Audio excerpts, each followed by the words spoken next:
Hello नमस्कार साथियों, मैं डॉक्टर आशीष यादव। आज हम जो बहुत ज्वलंत मुद्दा है इस टाइम पूरे प्रदेश में चर्चा में है, वो कोडीन युक्त सिरप है, जो बहुत बड़ी मात्रा में पकड़ी गई है और मेडिकल विभाग में और राजनीतिक दलों में बहुत तगड़ा घमासान मचा हुआ है। तो हम आज चर्चा करेंगे कि कोडीन का इस्तेमाल किस लिए किया जाता है और इसका दुष्प्रभाव क्या है, और अगर हम कोडीन नहीं लेते हैं तो इसके ऑप्शन में हमें क्या लेना चाहिए। तो साथियों, कोडीन एक ऐसा फार्मूला है जो शरीर में सुस्ती लाती है, यानी अगर एक हिसाब से कहें तो शरीर को सुस्त कर देती है, जिसके कारण सूखी खांसी या बहुत ज़्यादा खांसी आना आराम मिलता है शरीर को।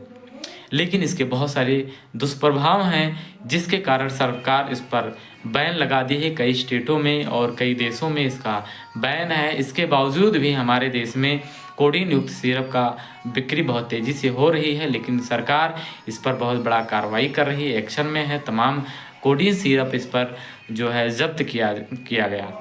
तो आज हम बहुत ज़्यादा बात ना करते हुए हम बात करते हैं कि इसका इस्तेमाल किस लिए किया जाता है।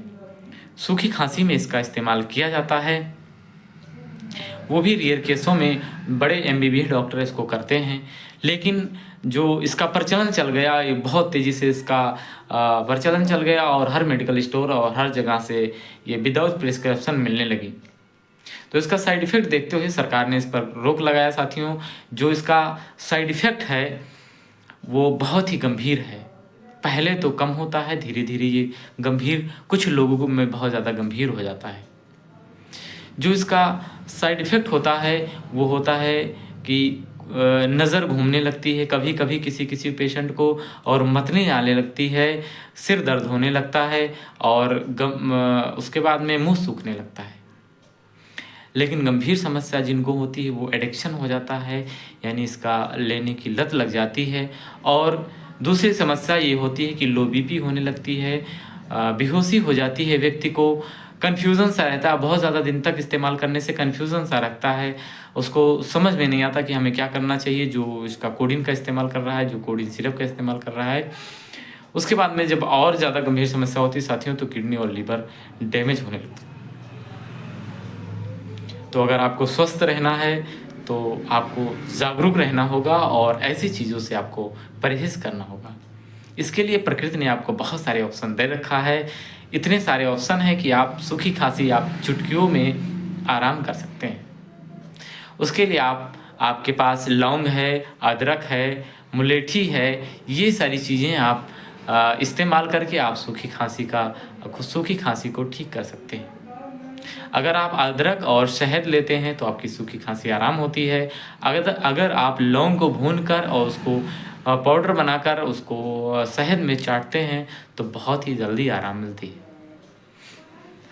और अगर आपको बनाना चाहिए तो आपको सीतोपलाद शहद के साथ लेना चाहिए। बहुत ही अच्छा कफ चूर्ण है। और तमाम कंपनियां हर्बल की, बैद्यनाथ, डाबर की बहुत सारी कंपनियां आयुर्वेद कफ सिरप बना रही हैं। हनी टच बहुत ही अच्छा रिस्पॉन्स है ड्राई कफ के लिए, और बलगम युक्त कफ के लिए बहुत ही अच्छा सिरप है। तो साथियों, हम आप लोगों से कहेंगे कि आप एलोपैथ का सहारा कम लेकर आप आयुर्वेद की तरफ जाएं और प्राकृतिक जीवन जिएं, अपना आयु लंबा करें, दीर्घ आयु करें। इसी के साथ मैं आप लोगों से ये अपील करता हूं कि अगर आपको हमारी वीडियो पसंद आई है तो हमें लाइक और सब्सक्राइब ज़रूर करें। धन्यवाद। जय आयुर्वेद, जय भारत।